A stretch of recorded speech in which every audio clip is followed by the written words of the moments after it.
2. Workshop 2.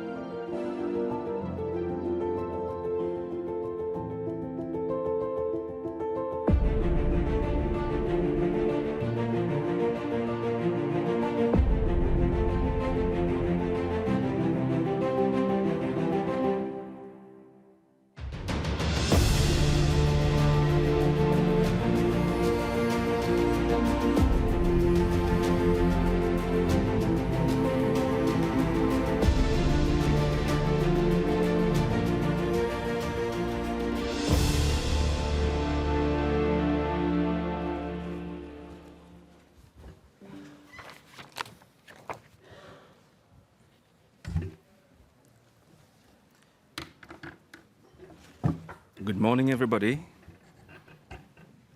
Welcome to the session hosted by DCO, Digital Cooperation Organization. We're very, very pleased to have you here in the room and to have our participants online with us.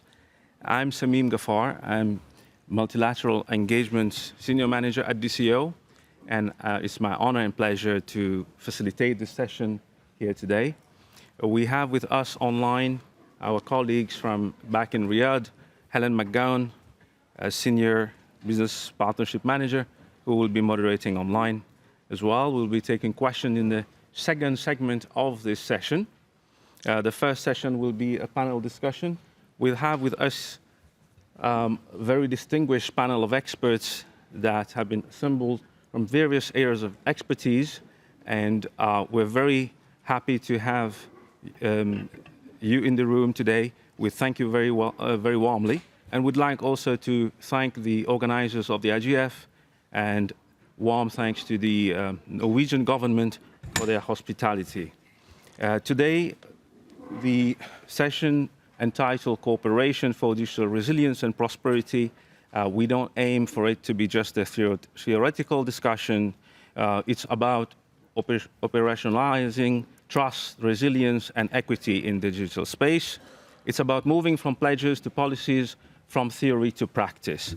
We'll be looking at the WSIS and IGF discussions, and also how the GDC adds to that very important equation.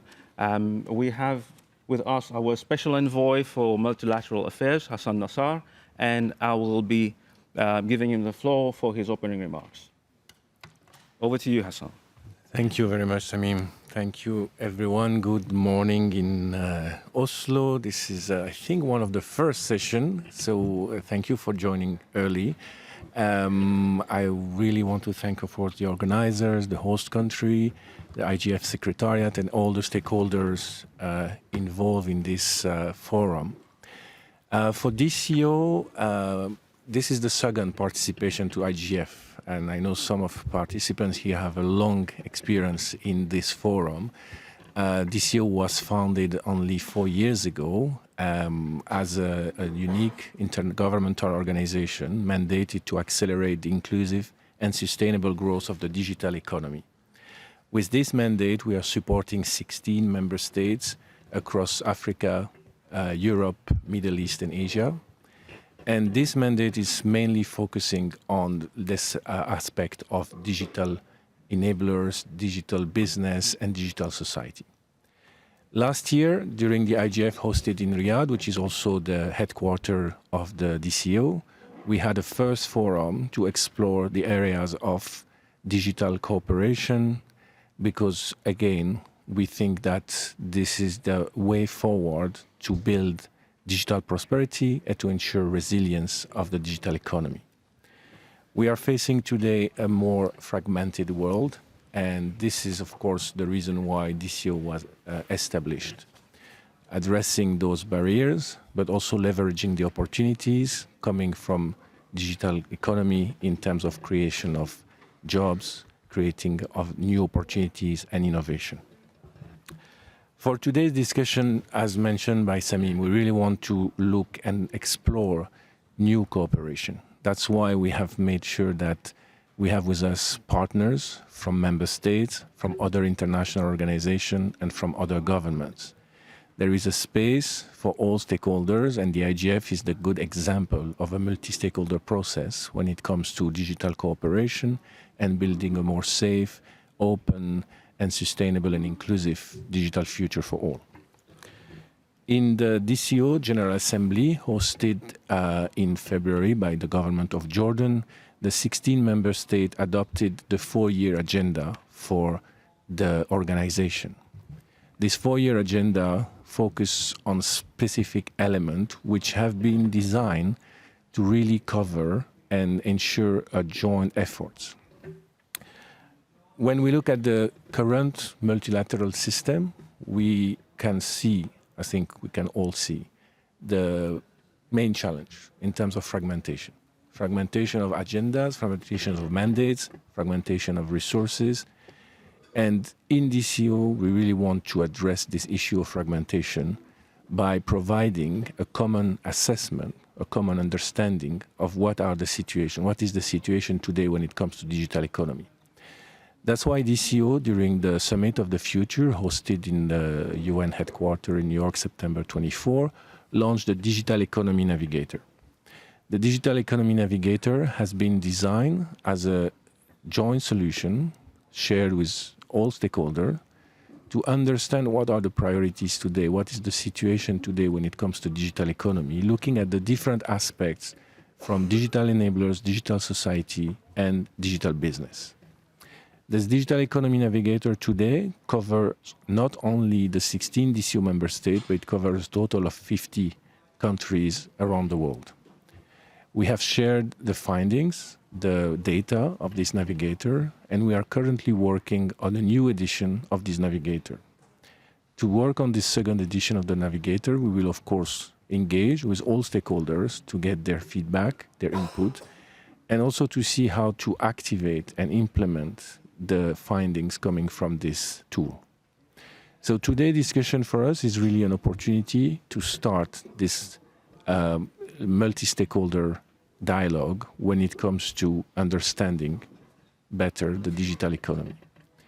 With the Digital Economy Navigator, we also hope to identify the right priorities for the member states, for all stakeholders, to then define where to invest and where to concentrate and coordinate efforts to build a more inclusive and sustainable digital economy.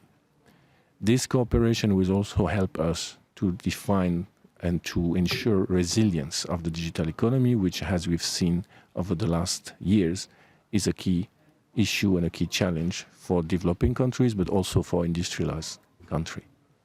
So I'm really looking forward to the discussion today. We really want this to be an open discussion. We want to hear from other partners, other stakeholders. We really also invite you to connect beyond this session to make sure that we can continue this dialogue during IGF and beyond. We will be also attending the FFD4 next week in Sevilla, looking at financing development for digital economy. And we really continue to open this conversation for a more inclusive digital future. So I thank you very much, and back to you, Sami. Thank you very much, Hassan, for this very interesting and clarifying remarks. We have with us today in the room 5 panelists, experts, but also 2 online. We have Oktad and Nortal. I will go a bit further later on into the introduction. But let me turn my first question of this panel to Dr. Wariowe Dimi. He's a Director of Corporate Planning and Strategy at the National IT Development Agency of Nigeria. Nigeria is one of the member states of DCO, a very active member state, and is championing a lot of digital transformation. And we're very happy to have him in the room to clarify and the priorities of the government of Nigeria, especially in light of the Cotonou Declaration that was adopted in May 2025, last month, on the WSIS review for Africa. So, Doctor, good morning, and I'm very happy to have you. What would be the priorities of Nigeria going forward? And we will keep this question 3 minutes so we can give chance to everybody. First, part of this discussion. What would be the priorities, and how does the multi-stakeholder approach support the priorities of the Nigerian government in the digital economy? Okay. Thank you very much, moderator. I'm very happy to be amongst you today for this discussion. The priorities of Nigeria in the area of digital cooperation, as well as the WSIS declaration in Cotonou. I think the digital economy, it's vastly gaining ground in all that we do. It's like, as you all know, Nigeria has had a monolithic economy. That is, we're very dependent on mineral resources. And recently, there has been a marked deviation from only depending on that. So we take the digital economy as a priority area now because of the accessibility, because of its lack of critical investments, quite unlike the exploration of oil and all that. Here we're going to tap our vast human resources, as well as harness the youthful age that we have in the country. So our priorities are shifting to this so that we can diversify our economy. And I'm sure most African countries as well are, setting up policies as well as framework strategies to ensure that they tap from this digital economy offerings that are available to all of us. So going forward from that, answering your question directly, the Nigerian government has taken strategic steps to make sure that we tap from the multi-stakeholderism that's proposed by the WSIS plus 20. And judging from the Cotonou Declaration, talking from the African perspective, we've decided that this time around, the African nations should come together in unison and in an inclusive manner to position themselves to uphold leadership roles in the information society. The implication is that we must have a means of working together, tap from the strengths of others, and then utilize, uplift the weaknesses that are found amongst us, because it's obvious that there are various levels of proficiency as well as capacity to utilize the digital offerings that we have. Most importantly, some countries are not, at the forefront of the digital technology, while others are much higher. So for us to be able to leverage on this availability and carry on the leadership role, there needs to be that inclusivity and, more like an averaging effect. Those who have the strength will pull up those who are weak in the areas of providing policy assistance and all that. So that positions us in a very good position to see if how we can benefit from the DCO arrangement and all strategies that are being formulated and planned for. So we intend to do that, passing through a unified African position in such a way that whatever we can benefit from the offerings from the DCO, we are going to key into it. The Global Digital Compact as well, which provides for some citizen-centric digital economy provisions, will all tap into that. So we look forward to actually working with the DCO to make sure that the digital economy, all the provisions you've made, and even the digital economy, all provisions that are made are tapped from, and we're going to benefit from all of that. So thank you very much. Thank you very much, Doctor. This collaboration at national, regional, continental level cannot happen without innovation. So I'll turn my gaze to Richard from WIPO, and I'd like to ask him, how is WIPO supporting and fostering innovation through their digital IP standards, and how do they balance creativity and openness with standards? Over to you, Richard. Thanks so much, Samim. And thank you, of course, to DCO and Hassan and all your colleagues for inviting WIPO to join this very interesting panel. Allow me first to perhaps highlight that when thinking about intellectual property, of course, there is the legal framework, which is important, but other aspects are equally important that shape this conducive IP ecosystem. This includes, of course, the infrastructure that helps the innovators and creators more easily to protect and manage their IP. This is about collaboration between the industry and the academia. This is about accessing the financing by startups and SMEs. And finally, of course, this is also about making sure that everyone everywhere is aware of how they can benefit from the IP system. And all of these elements and many, many more should be really taken into account when creating an IP, a national IP ecosystem that fosters innovation, creativity, and allows all entrepreneurs, including, of course, the digital ones, to thrive. This system is, of course, built to provide both the protection for our amazing innovators and creators through copyright, trademarks, patents, and many other IP rights, but also it gives them access to all the information contained, for example, in the patent information systems. So, of course, WIPO provides all entrepreneurs with services to more easily and cost-effectively protect their IP rights across borders, but also through, for example, the patent scope, we provide them with free-to-use global databases, which include, for example, in this case of patent scope, 122 million patent documents available, of course, for everyone to use. And as you know, WIPO, of course, works with our member states on many different areas, and we support them in many different ways. Let me maybe just focus here on and mention three of them. So first, we support our member states to design their national IP strategy, which take into account all these many different elements of the IP ecosystem, the legal provisions, the infrastructure, the financing, the awareness, so that we can help together work with our member states to tailor their IP ecosystem to help their local innovators and creators.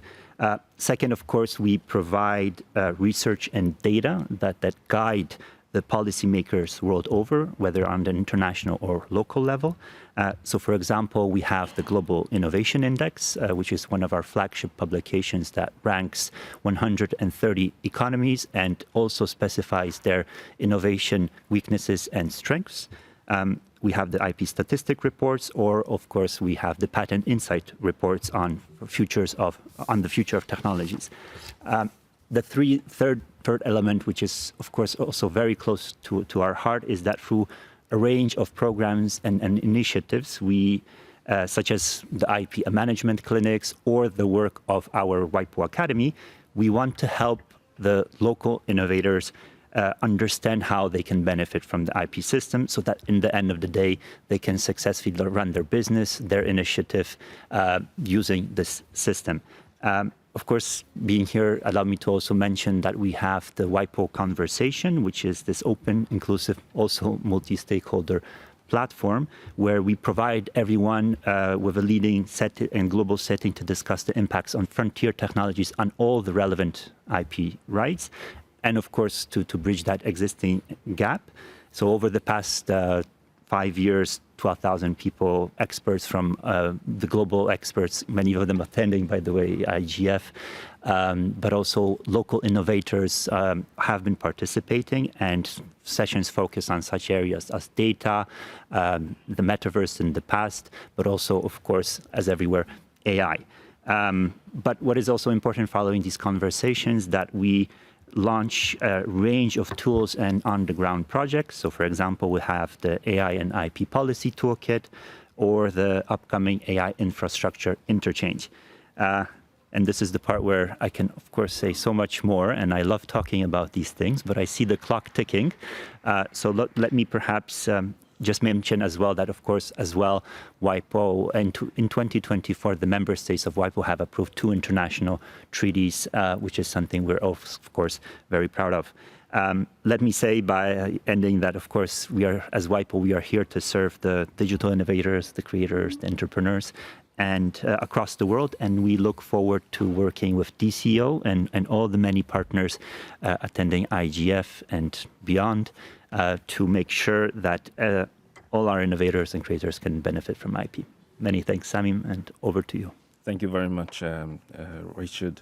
We hear a lot, and DCO also subscribe to the notion of data-based policy making. Let me turn to Julia Ajmon-Marsan, who is the head of startup and digital inclusion at IRIA, Economic Research Institute for ASEAN.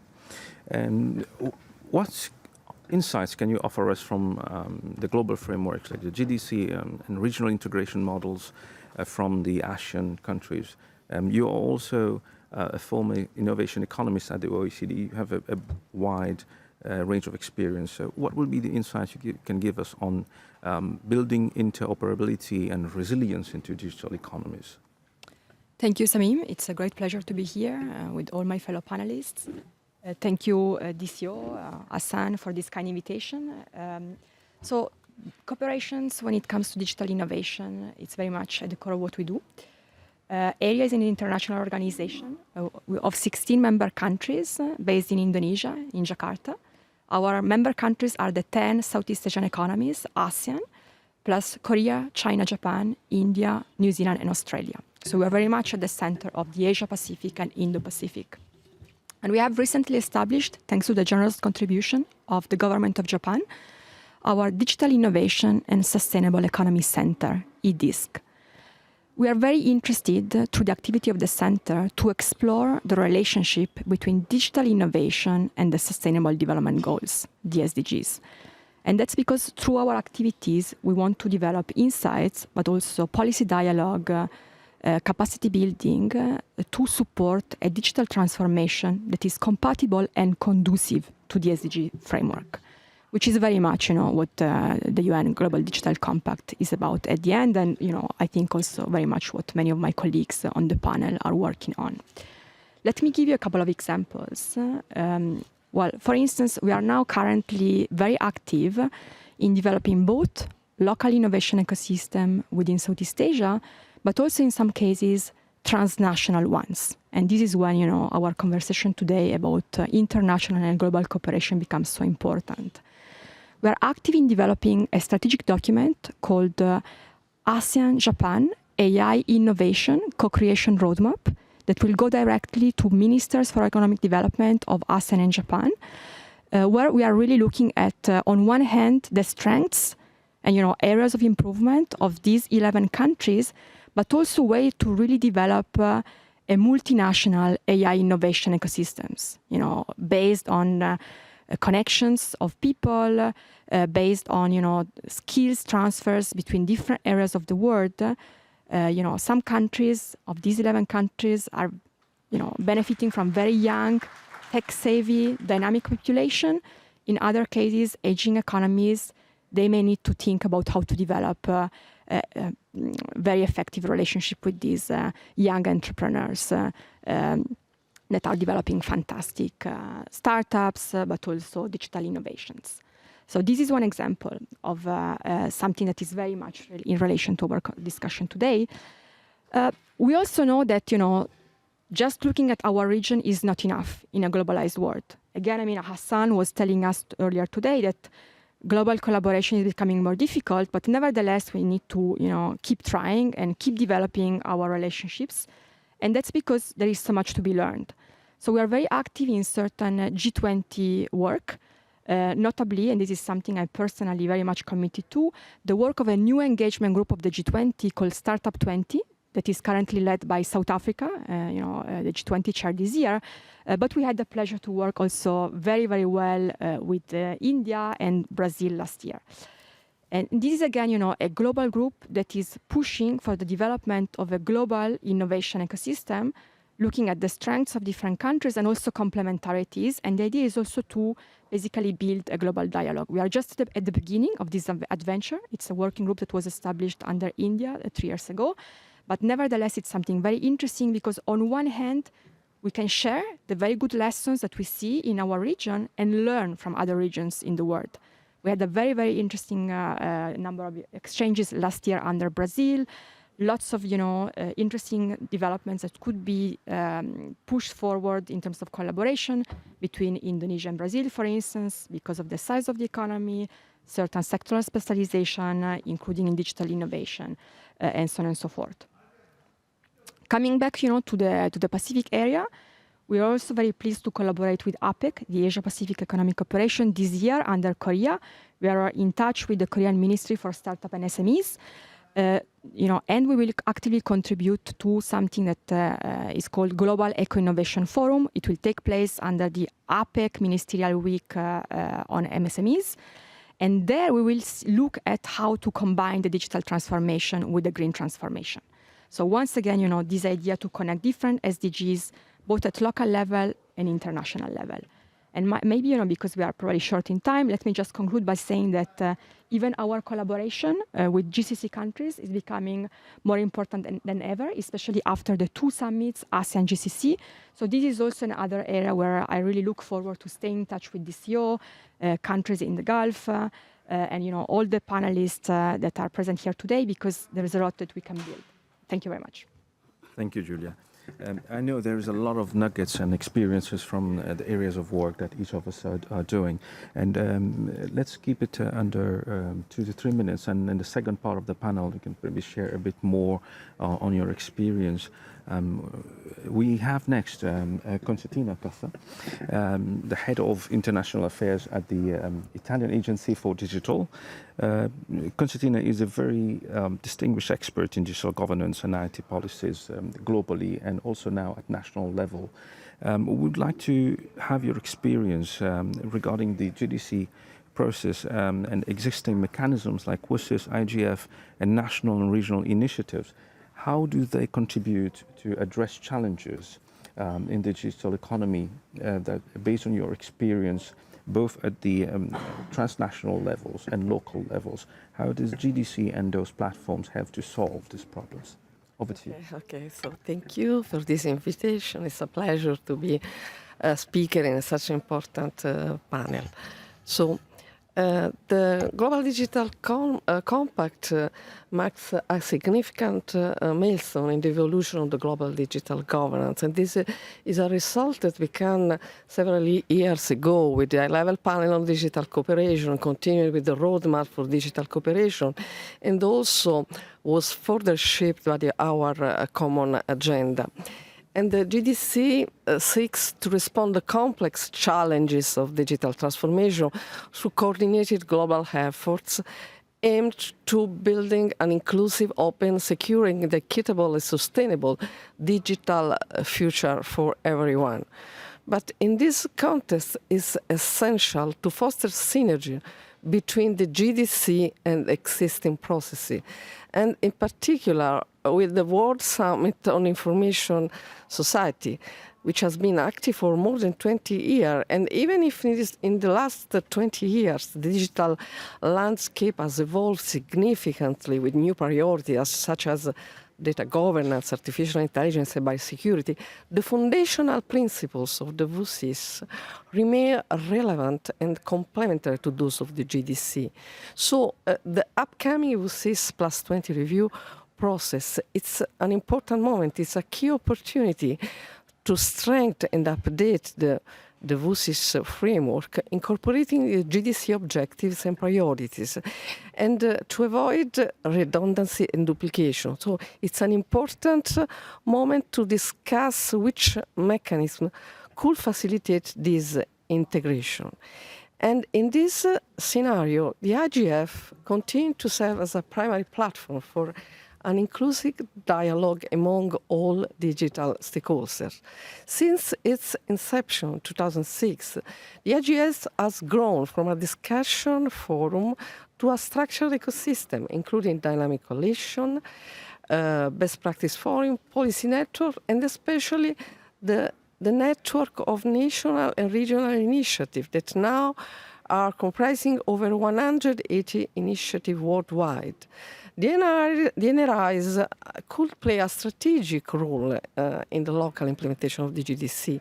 Their multi-stakeholder structure and their close connection to the local context make them particularly well suited to monitor the implementation of GDC principle at local level, to promote inclusive participation in digital policy development, to collect and transmit local needs, recommendations, best practice to the local level. So the NRI can act as an operational mechanism for translating and tracking the GDC implementation at the national and regional level.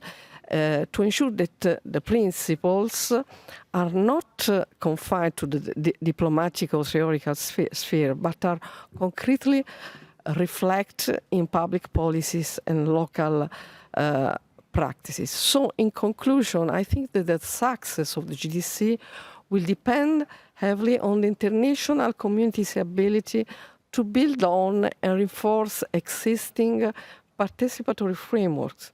The IGF and the NRIs must be seen not just as a forum for dialogue, but as essential players in monitoring, implementing, and aligning global digital policy with national and local realities. Thank you. Thank you very much, Constantina. We have with us online Torbjörn Fredriksson, head of the e-commerce and digital economy branch of UNCTAD. Torbjörn.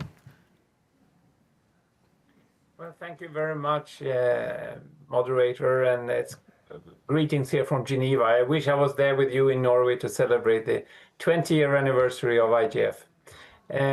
The fast pace I think we see on the digital landscape change represents a huge challenge for governments when it comes to developing adequate policy responses. You know, this challenge is not made easier by the fact that governing digitalization cuts across so many different policy domains. And in order for the global community, including multilateral organizations like UNCTAD, WIPO, ITU, and others, to serve the needs of our member states in this context, it's really important that we also manage to connect the dots between what every different organization is doing. And I think this can be achieved in multiple ways. We have already mentioned the key processes like the WSIS, GDC, etc. And the WSIS, for example, it was extremely important to help clarify which organizations that should take the lead in various areas. For example, UNCTAD, ITC, and the Universal Postal Union lead together in the area of e-business. It is also clarified that the IGF would be housed under UNDESA, even if it's a very multi-stakeholder forum. The GDC, meanwhile, it helped to highlight certain areas that deserve more attention than what was previously noted in the WSIS outcome documents and in the Agenda 2030 for Sustainable Development. So, for example, we have the area of inclusivity and sustainability aspects of the digital economy. We have the human rights online. You have the data governance and the artificial intelligence that were given added impetus through the GDC. If I go to the area of UNCTAD, in the area of e-commerce and the digital economy, we have also taken an initiative to create what we call e-trade for all, which is a partnership with a common vision to support developing countries that are trailing behind in what we call e-trade readiness. And by bringing 35 partners together, including AREA, WIPO, and DCO, it helps us to better understand what different organizations are doing and how we can find better ways to work together to achieve common goals. Unfortunately, there are still too many examples of duplications of work, something that we need to minimize, especially in these times of shrinking resources for technical assistance and capacity building, as well as for dialogue. When new initiatives are developed, we also need to ensure effective integration with existing mechanisms. So I agree there very much with Constantina. That's why it's so important that when it comes to the GDC, that we make full use of the existing mechanisms that were born out of the WSIS process. And this is also what member states agreed upon in the most recent session of the UN Commission on Science and Technology for Development. Full integration of efforts between the GDC and WSIS is what we need. I'll stop there. Thank you so much again. Thank you very much for these enlightening remarks, Torbjörn.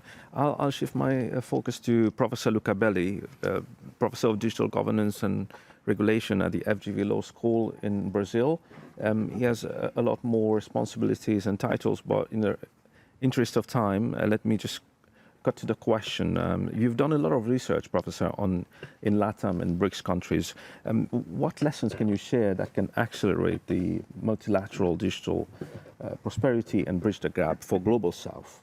Yeah, thank you very much, Samim, and also Hassan for organizing this very timely discussion. And so, as Samim was mentioning, we do a lot of research at the Center for Technology and Society on various issues that are very much of interest for DCO and its members, and also for the participants here, especially data governance, digital transformation, AI, cybersecurity. And so I wanted to share a little bit of findings of two of our flagship projects, one dedicated to digital policies in the BRICS grouping, Brazil, Russia, India, China, South Africa, and the six more that have joined last year, including some DCO members. And then the other one called CPDP LATAM, which is an annual conference we organize on data governance in LATAM, and includes also a lot of research and policy proposals also to increase convergence of data governance in LATAM. So first of all, I think that from what emerges from our research is that to trigger digital transformation, to facilitate it, there are multiple levers, right? First of all, policy frameworks that must be coherent, especially when you want to share them amongst multiple organizations or members of an organization. Then you have to have a sort of agile governance system, because digital technologies are evolving, and also the threats. So we also focus a lot on cybersecurity, and the evolving landscape of digital threats is something extremely important to take care. And the only way to do it is to having a very agile, multi-stakeholder governance to continuously cooperate with also non-governmental stakeholders that have their hands on cybersecurity. And then strategic investments. So it's not only about policy priorities, but also having the funds to translate this into concrete actions. And this is not only through hardware and software, it's also to capacity building for humans, which is the most important part. Now, how these elements play out in the two very different groupings that we work on, which are the BRICS and LATAM. Let me provide you two very telling examples to illustrate how this may work more or less successfully, depending on the maturity of the mechanism, on the alignment of the priorities, but also I think one of the most important elements that we frequently forget is the political impetus and support that there is to achieve the results. BRICS, it has not been created as a club governance mechanism specifically for digital policies, but it sort of became one. At least digital policies, especially cybersecurity, cybercrime, AI, have emerged as priorities, especially since the Snowden revelation in 2013, when then it was created a specific working group on ICT security. And it's very interesting because it has triggered a sort of what in intergovernance jargon we call enhanced cooperation process, which is not common, but in practice it worked over the past 10 years. And a case in point is the adoption of the UN Convention Against Cybercrime, which was an initiative basically of Russia and China, supported by BRICS and their allied countries, and brokered thanks to the very skillful work of the Brazilian diplomacy that managed to achieve this result. And again, we can criticize the text as any convention, but for me, what is relevant is to see the concrete result of this mechanism, which is not even an IGO, an intergovernmental organization, is a club governance system like the G7 or the G20. Now, a counterexample in the last 30 seconds I have at my disposal about LATAM, which is a very interesting example. We do a lot of research on data governance in LATAM. And 19 countries already have data protection laws in LATAM, all very similar because they all copy and paste from Europe, but diverse because they all have to adapt them to the national idiosyncrasies in cultural and legal terms. There are already several organizations that work supposedly effectively at the regional level, from the Organization of American States, the Union of South American Nations, the Mercosur, and all the partners. But despite already having all adopted laws and having organizations, there is no regional framework, which would be extremely valuable, not only to harmonize policy, but also to allow a unique data market and fostering more cooperation at the regional level. So as one of the results of our conference last year, we produced also not only a study on these frameworks, but also a suggestion of what could be a regional framework. I know that DCO does not have Latin American members, but maybe in the future they will have, and so we already prepared the work for you. If you want to use it, it's in open access. And also we have shared it with Brazilian colleagues that are chairing the Mercosur in December. So I don't know, I mean, political momentum is always a very difficult element to guess, but maybe there might be now some political momentum to put in practice these ideas. Thank you very much. Thank you, Professor. Lise Giener is a very experienced strategist at Nortal, and they have developed a lot of solutions. And what is very interesting is the collaboration with and support to both public and private sector. Lise, what will be the lessons that you can share with us, going from Global North, but also extrapolating to Global South? What will be the experience of implementing digital solutions so that all these talks we're having at the global level can be translated into action? Thank you, and thank you for the invitation to join you all today. And hello from the US, where I am currently sitting. Nortal's global headquarters is in Estonia, and we're celebrating our 25th anniversary this year, and I am in the US and soon to be announcing as well our entry into LATAM, so very thrilled for this news. Previously, from Nortal's experience deploying digital solutions across Europe, the Middle East, Africa, and North America, I wanted to speak to some of the underestimated enablers that can accelerate readiness and resilience for governments that may have a limited infrastructure.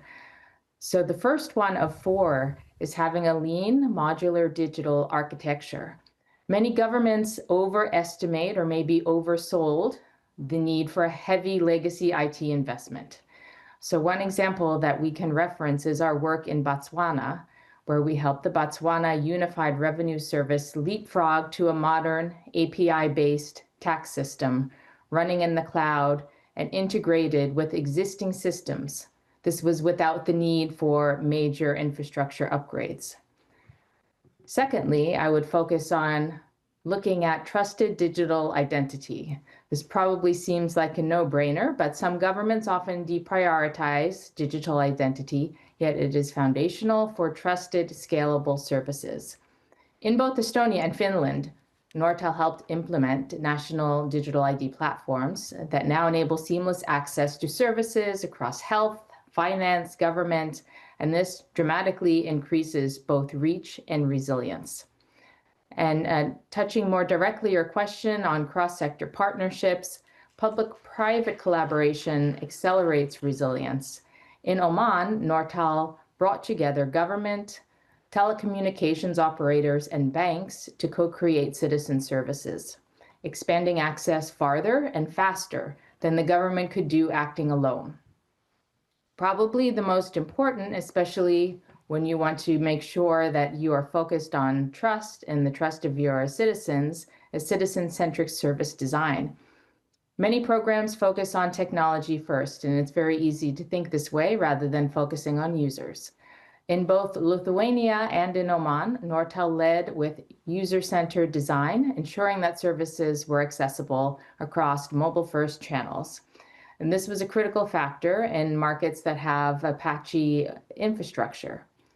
So I want to enforce that with the right enablers, which include modular architecture, trusted identity, public-private collaboration, and human-centered design, many governments can leapfrog constraints, not just work around them. Nortal's experience shows that even in limited infrastructure settings, it's possible to build digital ecosystems that drive real resilience inclusion, and in the end, and ideally, long-term prosperity. Thank you very much for including me today. Thank you very much, Liz. I'm happy to have your perspectives. And I'd like to give the floor very quickly to Hassan again, just to synthesize a little bit.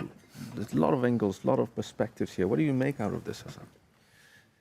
Yeah, that's before we open probably for discussion. I think this is amazing. We have been from Asia to Latin America, passing by Africa and Europe in a few minutes. We've heard private sector, UN agencies, government entities.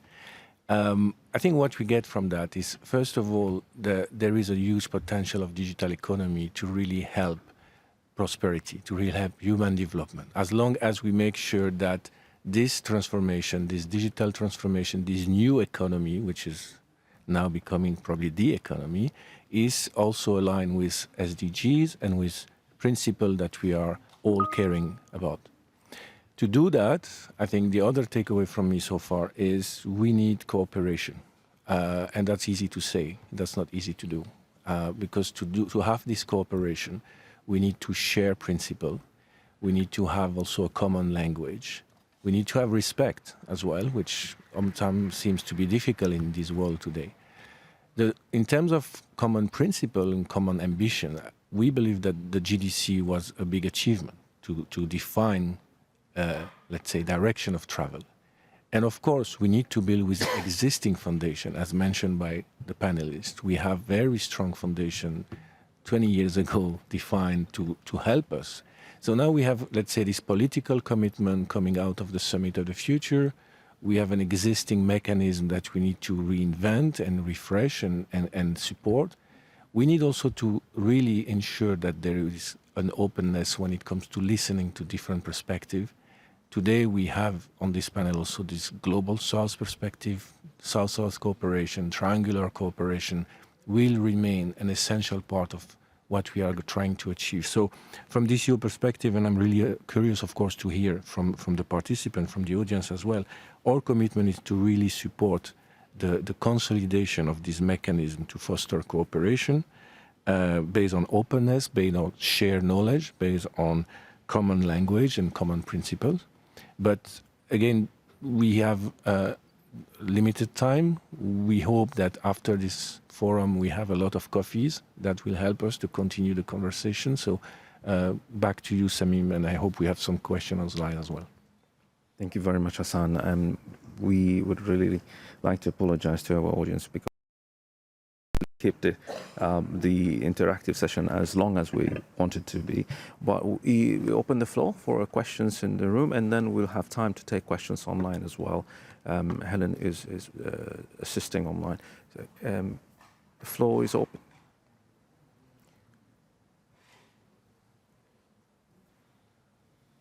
If you don't have questions from the room, and let me see if we can take a question from our live audience.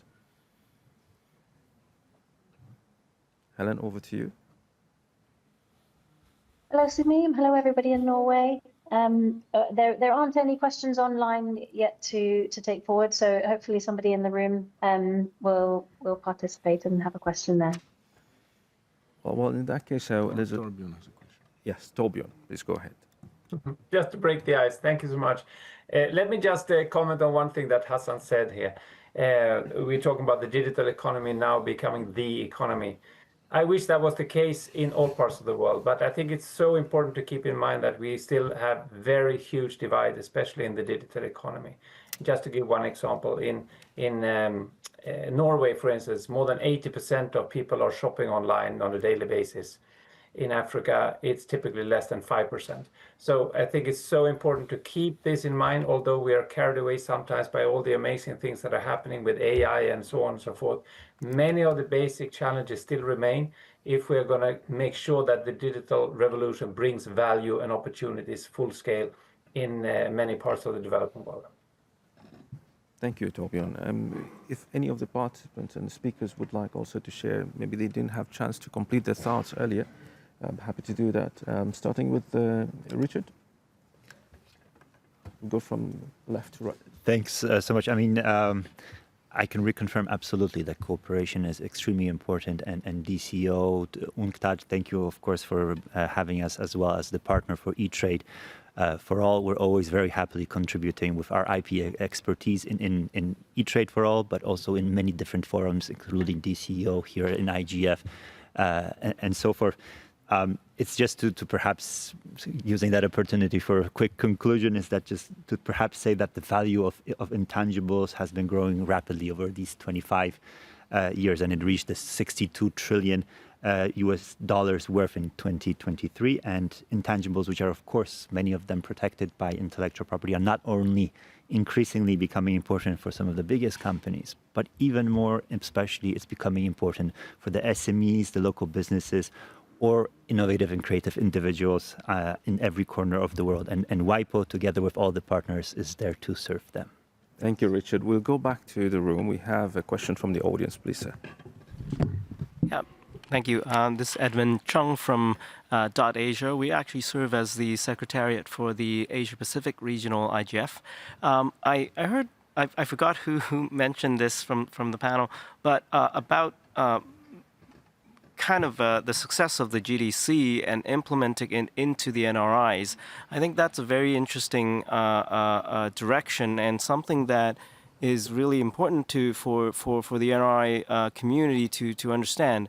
But how is that envisioned? What components of the GDC would you see more concretely being both promoted, advocated, and implemented in the NRIs? I guess that's sort of my question. I forgot who. Will be addressed to Concertina.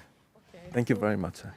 So, as you know, I mean, the NRI as the national and regional expression of the IGF worldwide. And there are so many issues that are part of GDC objectives that are discussed, managed, and also directed. I was speaking about artificial intelligence, data governance, digital divide. I mean, all those issues are discussed at the NRI's level. So I think that's an important space where, I mean, coming from this discussion, it could also monitor what are the progress that at the national and regional level are implemented on the GDC. I mean, so this is what I meant before. I think using that space to check what has been implemented that is related to the GDC. I think that's and then report these results to the global IGF. I mean, in order to have a global vision, because the IGF essentially is bringing a vision of specific issues. So this vision should be reported to the GDC, but also to the other UN entities.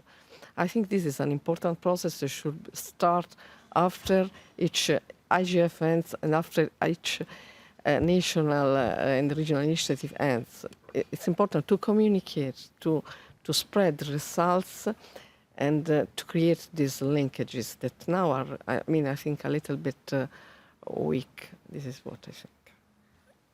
Yeah, that's a very good clarification. If I understand correctly, then really what you're suggesting is NRIs take the GDC as part of the input to their agenda setting, as well as look at how the outcomes or outputs or the reporting could tie in back to the GDC. I think that makes a lot of sense.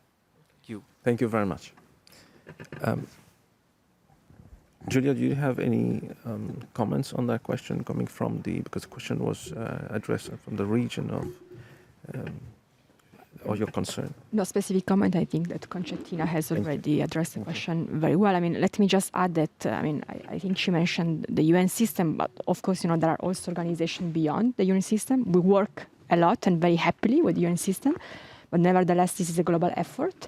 So I see the Global Digital Compact as a kind of, a vision. Again, I mentioned at the beginning of my intervention that even us were very interested in this relationship between digital transformation and sustainable development goals. So it is something that is going to inspire a lot of organizations and stakeholders around the world.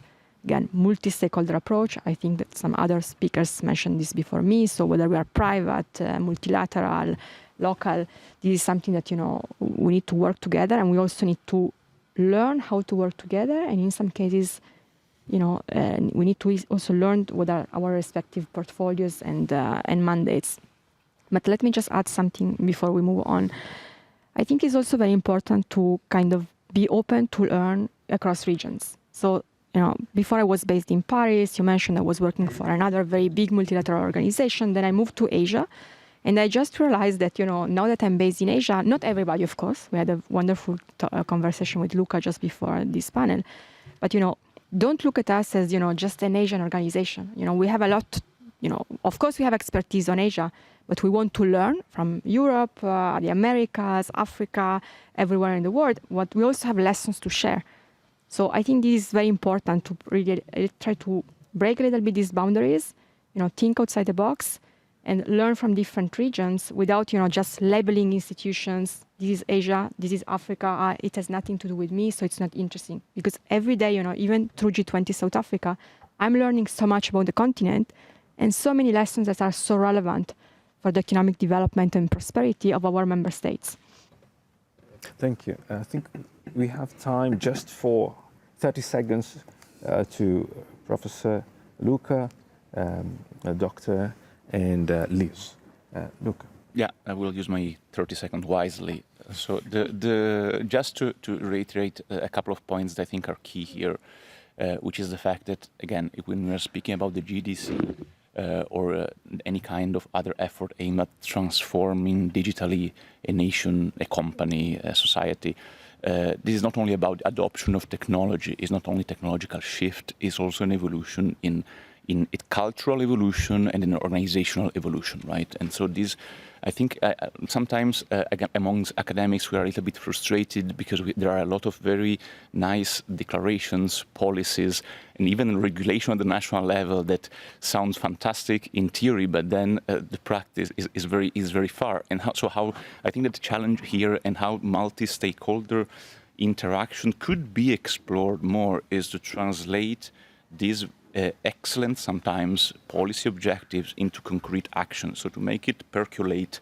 from policy level to concrete change, capacity building is essential, even to let simply public servants know that the policy exists, or capacity building is essential to make people understand they have an opportunity. And I mean, cybersecurity is a very good example. People consider it a cost, but if you make them understand that it's an opportunity for business, they will consider it a business as an opportunity and will invest money and time in it.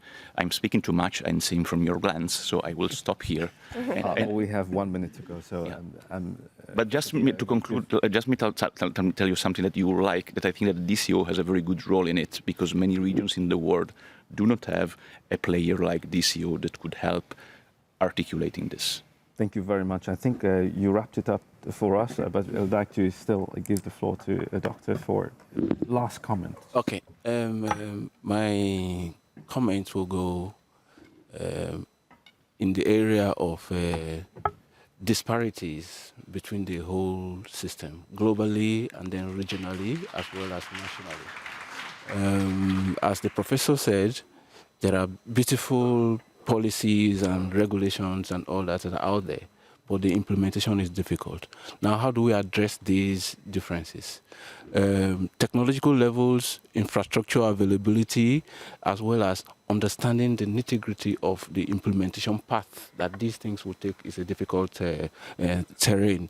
I think the people in Africa will stand to benefit from these international corporations, but our peculiar issues will have to be put in the picture as well. So that is my final words for this. Thank you. Thank you very much. That's a beautiful statement, and unfortunately we cannot go further along this very, very exciting discussion, and we've come to an end of it, unfortunately. I'm getting cues that I have to wrap up. Thank you very, very much, everybody in the room, our panelists, online audience, and the organizers and everybody else involved from DCO side to support this. It's been a very, very engaging session, and we hope that you've learned from this. And like Hassan said, we have time for coffee after for any other further discussion. Thank you very, very much, and hope you enjoyed it.